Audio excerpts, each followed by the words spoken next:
An old Cherokee is teaching his grandson about life. A fight is going on inside of me, he said to the boy. It is a terrible fight and is between two wolves. One is evil. He is anger, envy, sorrow, regret, greed, arrogance, self-pity, guilt, resentment, inferiority, lies, false pride, superiority, and ego. He continued, the other is good. He is joy, peace, love, hope, serenity, humility, kindness, benevolence, empathy, generosity, truth, compassion, and faith. The same fight is going on inside you and inside every other person too.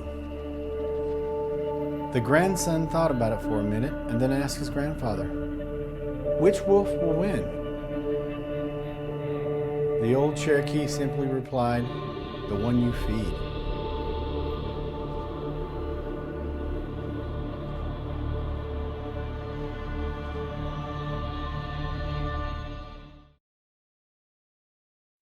My name is Charles James. I live in Roswell, Georgia, and I am a graphic designer professionally, and I am starting to be an emerging artist, hopefully. That's the idea anyway.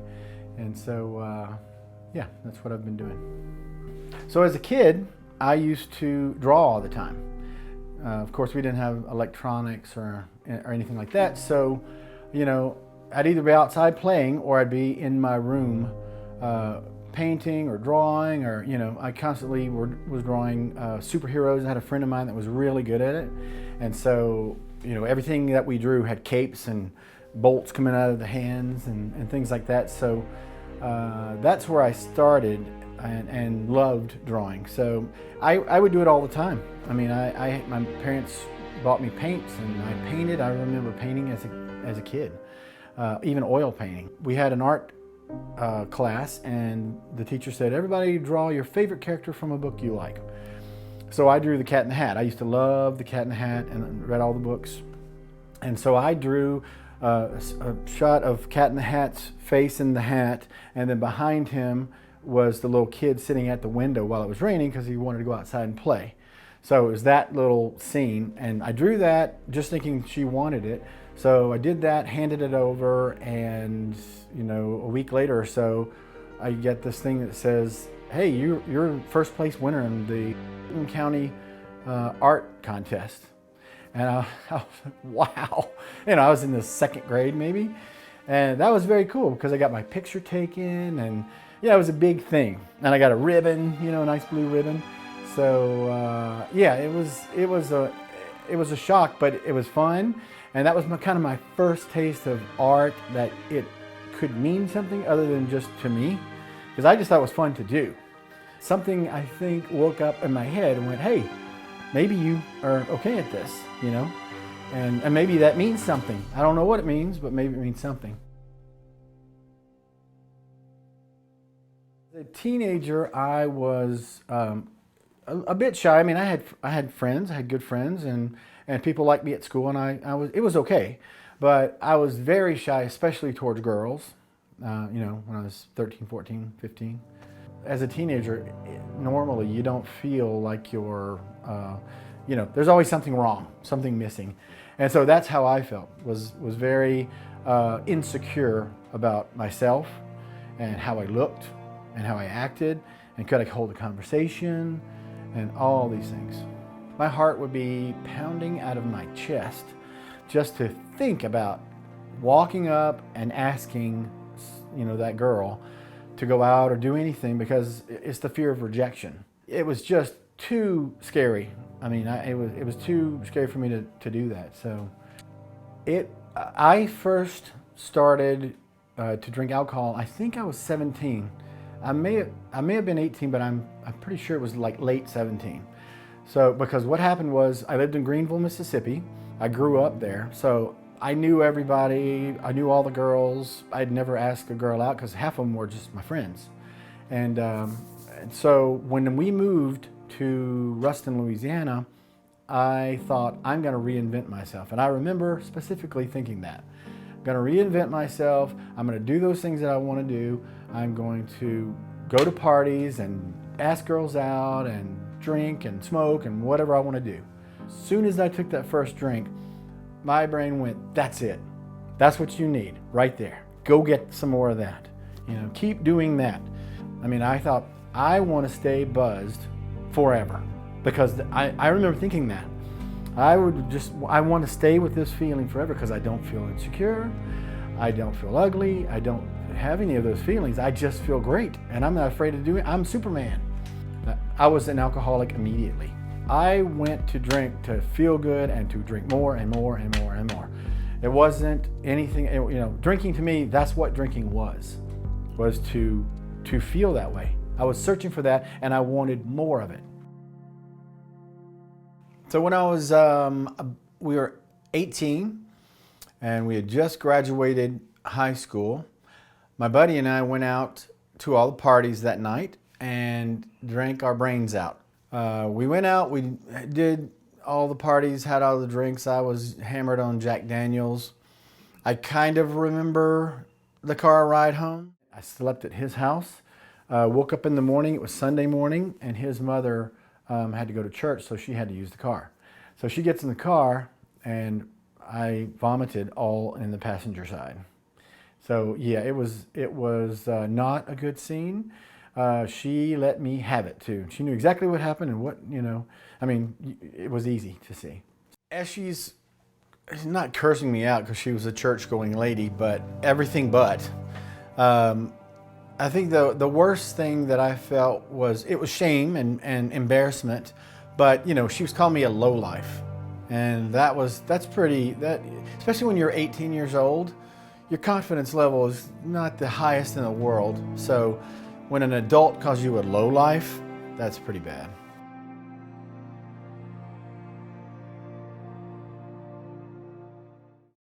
As I grew got close to 30, Kathy and I got married, and so we met each other. She was a client. I was working at an advertising agency, and we met and we kind of got together one night on Beale Street. So we were at a big party on Beale Street, and so we got together kind of in party mode, and we got married. We had Nicholas, our firstborn, and we did all the things that every other family does, going on trips and things with him. And then we adopted a girl, Sydney, my daughter. So we would go on vacations together and do like every other family would do. The only difference is with me, I had to always kind of find a time that I could get some alcohol. Make sure you go to this restaurant or this thing because I know I can sit down and have a beer. I did work my getting a drink in any time I could. If I went to a party or whatever, I definitely would have some drinks before I went, and because it just loosens you up and you can talk about things, and you're meeting people for the first time, and some people are talkers and some people are not, and you have to kind of pull it out. So I just said, well, I'm just gonna be buzzed and it's gonna be fine. Everything's fine. So I used alcohol as a social lubricant. That's what I did. So I used to work at an advertising agency, and I've worked at a couple of agencies and design shops before I started working for myself. So I was not painting. I had not picked up a paintbrush since college, where I had all the art classes. I'd basically been doing things on a computer. I've been doing logos and brochures and corporate collateral. But no, I did not paint or draw or anything. I completely dropped any kind of physical artwork. Once I hit kind of 50, I did notice a big weight gain. I mean, I've always gained weight because I've always had too much to drink, and on top of that, then you eat poorly. But in the last 5 years, let's say, my blood pressure was through the roof.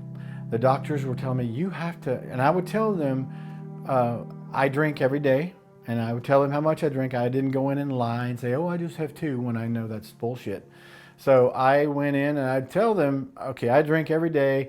I drink probably a few bottles of wine a day, plus whatever I go out and have if we go out to eat or whatever. So at one point, I started turning yellow.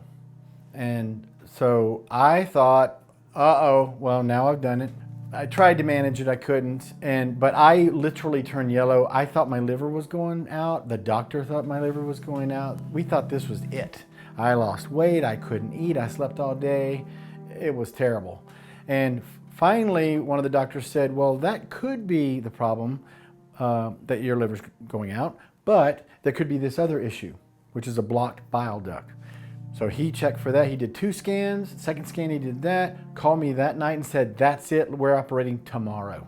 Because I was that close to going into sepsis, I think it's called.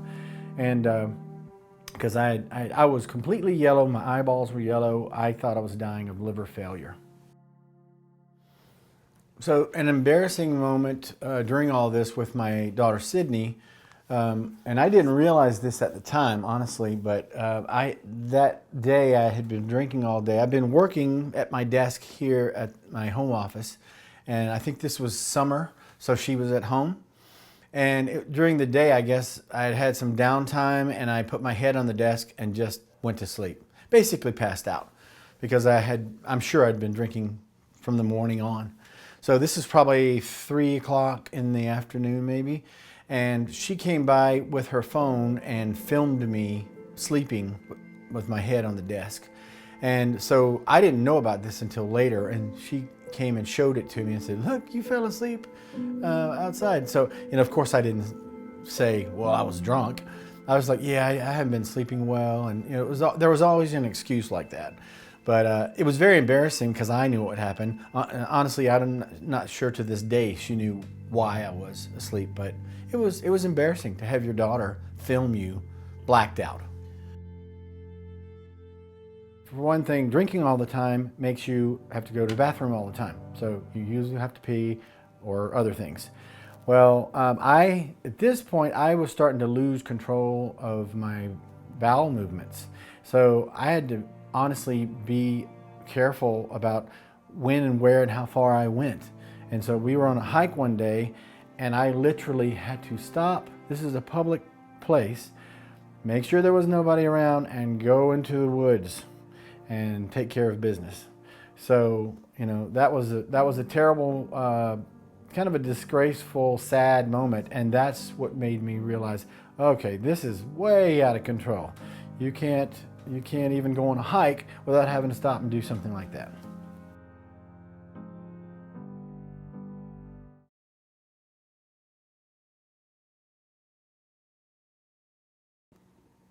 So I come downstairs, I go, I cannot do this anymore, I give up. I knew I needed to go to rehab. So we call the Bluff Plantation. We had already kind of looked it up, and they said, how about today? I drink the entire way there, and I find out later that that's absolutely normal, and the people that I'm going to say, stay on whatever routine you're doing. So drank all the way there, drove up the driveway, get out, big plantation house, walk in. It is the weirdest thing in the world. You start to go, where have I gone wrong? How did I end up here? They had lots of therapies, lots of different things that you did, starting from about 8 o'clock in the morning. And one of those was exercise therapy and yoga therapy, things like that. So they're trying to incorporate the mind and the body together during this. So there was more than just counseling that you sit down and talk about your feelings. It was about life and getting back into life and all those things that you kind of put on to the side from drinking. Well, one of our therapy sessions, and we had this a few times, was to have art therapy. And, I thought, well, that must be right up my alley because that's kind of what I do for a living or what I've been interested in, but I hadn't done anything in a while. So they gave us some paper plates and some markers and things like that and said, make a mask, do the outside as what you're showing to everyone and write something on there that you want to portray. And then on the opposite side, write all the things that you are masking for you. I haven't drawn in so long. I thought, well, I'm just going to make a clown. But my clown ended up kind of being the scary clown of the Joker. But then I wrote happy right across the front because I'm kind of a jokester when I meet people. I try to make people laugh and do these kind of things. And then on the opposite side, I had my anxiety, my depression, my feeling inferior to people or to things. Spiritually bankrupt. Yeah, I had just been dead inside. So that mask really woke me up to go, wow. It was powerful in the message, but it got me to draw and paint and cut and do things. But I got to pick up watercolor brush again. I got to pick up pastel markers again and do all these things, cut construction paper, kind of like being a kid again. And so that really, that tended to wake something up in me, I feel. I figured that, it was kind of like what alcohol had done to me when I was younger. That's what you need. Art just came back to me at that moment because I haven't done it in so many years that I thought, that gives me the same kind of feeling as the alcohol did. It's what I needed. When I was coming out, I told Kathy, my wife, I think I want to start painting and drawing and things again because I told her about the art therapy. And she said, that's awesome. I think that's a great idea. She and a friend cleared a bedroom out for me, took the bed out, took all the furniture out, made it my art studio. So as soon as I got home, we got all the art supplies, paints and things that I didn't have anymore.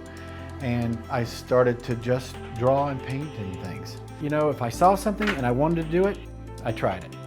And so if you've been following me on Facebook or you've been seeing, and maybe you'll see some stuff in this, you'll see that it's all over the place. I'm doing acrylics, I'm doing acrylic pours, I'm doing watercolors, pen and ink, digital work on the iPad and Procreate. So that's kind of how I started. And I just started drawing things just to draw them for no other reason. Collage, paper collage, assemblage art, which is random pieces that you put together and then you take apart and it's only art for 1 second. So it's like being in school again, it's like being a kid again. And that's the way I'm treating it as part of my recovery. So when I got out of rehab in Augusta, I came here to Atlanta and went into outpatient therapy. And during my sessions, we would have sessions most of the day until about 3:30. One of the things they gave us was the story of the two wolves, an old Cherokee story. And so when they passed us out a piece of paper and one of us read through it, may have even been me actually. And at the end of that, after I read the little story, I thought, man, that hits the nail on the head. Most of the time I think we don't think about what we're feeling and how things are inside and that there's a good and the bad part. And this story really kind of brings it to the forefront. It brings it in your mind to the forefront going, oh yeah, you need to feed the good things inside of you and be positive, because if you're constantly feeding that negative wolf, negative things are going to happen. And so that's why it kind of really hit me. It's like it made me think about being positive and acting positive and thinking positive and being positive towards myself, not just to other people, but you have to be kind to yourself. One of the first acrylic paintings I did when I got home was a cross. It was a cross being pulled out of the ooze, just a black tar looking ooze, and the cross is very rustic and beaten and worn, and it's being pulled up out of that. I'm not particularly religious, but for some reason that came to me as something I wanted to express, and I wanted to get it out of me and onto the canvas. So I did this, and the painting has about that much acrylic on there. There's so much that I did to that painting to get it to look the way it does. And that particular thing had a meaning to me because I was being pulled up out of the depths of wherever I was, out of that. And that made a lot of sense to me. Sometimes the art can be abstract or painterly or things like that, and they kind of have a meaning or they don't, and they have composition, but some things definitely have a meaning, definitely have an iconistic value to it. So one of my favorites that I've done like that as an illustration would be Mother's Love. And I put a tree and lots of room under that for the earth, with the tree's roots going into a heart. And so I call that Mother's Love. And that particular one came to me not only for Mother Earth, but just the feeling I had for my mother and who I've become based on my parents and my mother. And so that particular painting, as an illustration, an icon, really was important to me. I'm doing like every artist in the world does, or everybody does. You find things that you like, you take things from other artists that you like, and you make them your own. You take those pieces and parts. So I'm finding techniques and colors and the way people put things together and ideas and going, oh, that gives me an idea to do something. And so, lately I've had just an explosion of art. Painting and drawing and all that is very expressive. So you can express your feelings. And if you notice when you see my work, a lot of it's very abstract. And I'm not specifically talking about one thing. It's more about how I feel at the moment, how the paint goes down on the canvas, the motions that I am taking. Some of it is I'll look at an artist that I like, see some techniques that they have, and do my version of whatever that is, trying their techniques and my expression. So I found that when I started to do these paintings and these drawings and things, I felt very calm and centered, like I hadn't felt in a long time. The negativity and the insecurity and all those kind of things just kind of went away. Especially, insecurity when you show somebody something, they go, oh man, that's amazing. That right there really kind of, lets you know that, oh, you are good at something. You are good at this. My feelings on this is that I want to help people realize that they're not alone, that this is a very common thing that happens, and not to be embarrassed or anything like that. You need some help, get some help. That's what you need to do. And if you got to get out and spend all your money on paints like I did, and paint your way out of this. That's what I'm doing. I'm painting my way out of alcoholism. And so I want to pay it forward by showing people what I'm doing, showing them that, a career alcoholic, if I can do it, anybody can do this.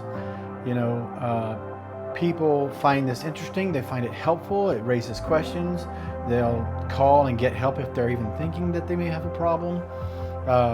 They'll help another person. If somebody says, man, I am just stuck and I don't know how to get out of this, help them. And that's what I want to do, and that's what I want to be available for to anyone. So the Good Wolf plays a huge part in my recovery, because without realizing it, I think I had always been negative and thinking negatively about myself. And that little story really reminded me not to do that, to actively talk and think good thoughts. The wolf that wins is the wolf you feed. If you feed the bad wolf, you're gonna have those negative thoughts and emotions and all the bad things. You worry about feeding that good wolf. You feed the positive things. You talk to yourself in a positive way. Make a gratitude list. Might seem silly. Make a gratitude list and think about all things you're happy about. Even if it's eating tacos today, that's positive. You can train your brain. You can work this in your brain and dig your soul out of these depths by feeding that good wolf. And so that story really gets to me and makes a lot of sense. And if I could pass that on and show somebody this, and they go, wow, I never thought about it that way, or they take anything away, about being positive and helping somebody else out. And that's why I'm doing this. I want to tell my story, and you're not alone, and you take action. Take action with this issue, and you can get out of this. So feed the good wolf.